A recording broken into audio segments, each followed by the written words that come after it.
book of Joshua follows the Torah, the first 5 books of the Bible. Joshua himself follows Moses. He was by his side. And now in the first 4 chapters of this book, we'll see a few different events. You see the Promised Land right here at the forefront, and Joshua is leading the people in. Jericho is the first main city, and you have spies that are sent into the land. Rahab is a major player in God's plan.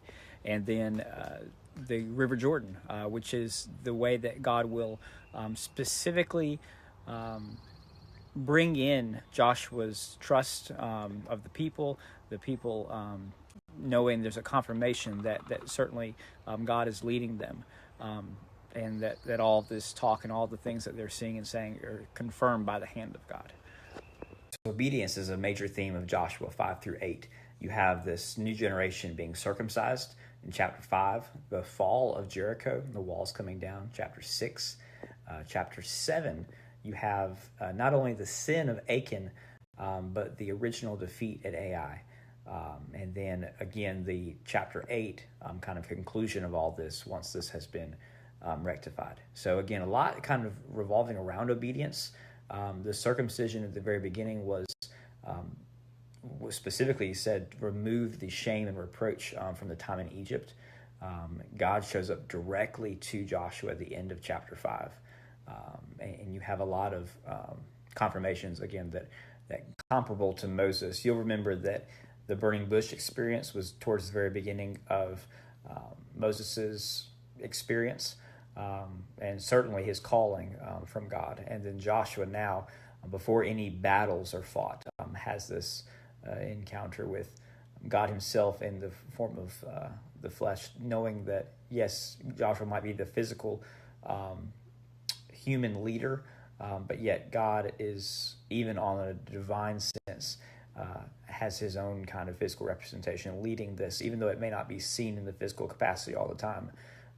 God is certainly the one leading this charge. Now, Jericho and Ai are very different in that there is a difference of what is allowed to be kept from the spoils of the conquest. And so that details much of the difference in chapters 6 through 8. And many of the other conquest principles that we talked about before certainly apply here as well. Bless you. Joshua 9 through 11, you have the rest of the conquest detailed in these chapters. And God fights for his people. The more imposing the challenge was, the more decisive the victory would always be. And right at the very beginning, you see the one failure where Joshua and the people do not consult God.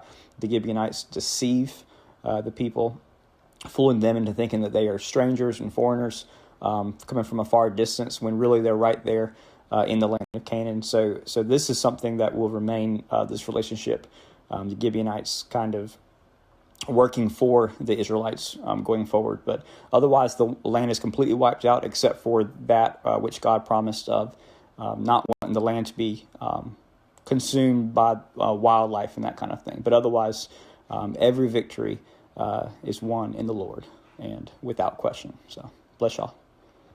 Joshua 12 through 15. First off, in chapter 12, you have a breakdown of all the kings that were conquered. The first 6 verses include Sihon and Og again, where Moses had originally started off on the east side of the Jordan, and then much detail regarding the 7 years of conquest in which Joshua and the Israelites went through.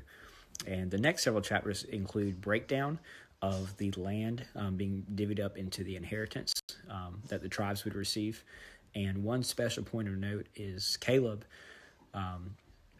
within the tribe of Judah, he rises up and takes the initiative going in and conquering the land of Hebron. There were giants in the land, and he said, even though I'm 85 years old, I'm as strong as I've ever been, and he's going to go claim God's promises. So pray that's encouraging to you this morning. Bless you. Good morning. Joshua 16 through 18. With this, I'd like to talk about contention, complacency, and compromise. You have the more allotments coming out, the different tribes in the land of Israel. And then Joseph, obviously you have Ephraim and Manasseh, the 2 different tribes that are being proportioned their land. there does arise some contention considering how they were treated kind of as this unit, where for a long time now they have been considered separate tribes, but yet they're both technically from Joseph's line. So there's some contention that arises within them.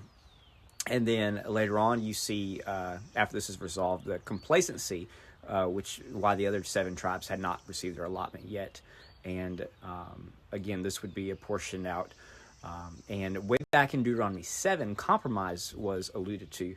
And you can see this sprinkled throughout, not just today's text, but even yesterday as well. So there's all those things happening in these chapters. Bless you.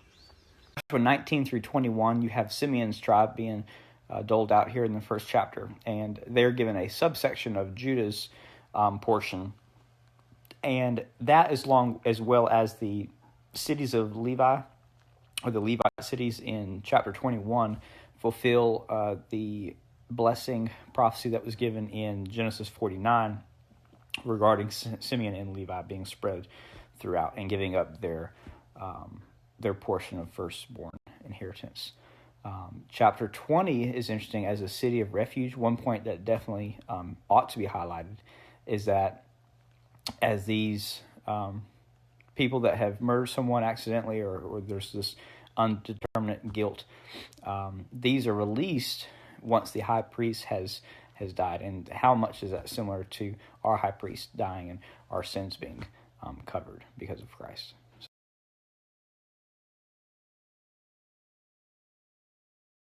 In Joshua 22, those that live on the east side of the Jordan have built a pillar, a memorial, and those that are on the west side believe this is apostasy. Phinehas, the son of Eleazar, the high priest, is able to mediate kind of this misunderstanding, and it turns out that they were only hoping to prolong the longevity of the memory of what was going on during this time, and that in the future generations they would not turn against one another, thinking that they were a divided people, worshiping different gods.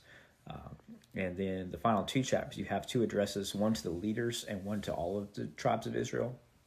Joshua encourages the children of Israel, makes a kind of a fresh covenant agreement between them, and is buried there right as he passes, as well as the bones of Joshua and Phinehas as well at the end of this book.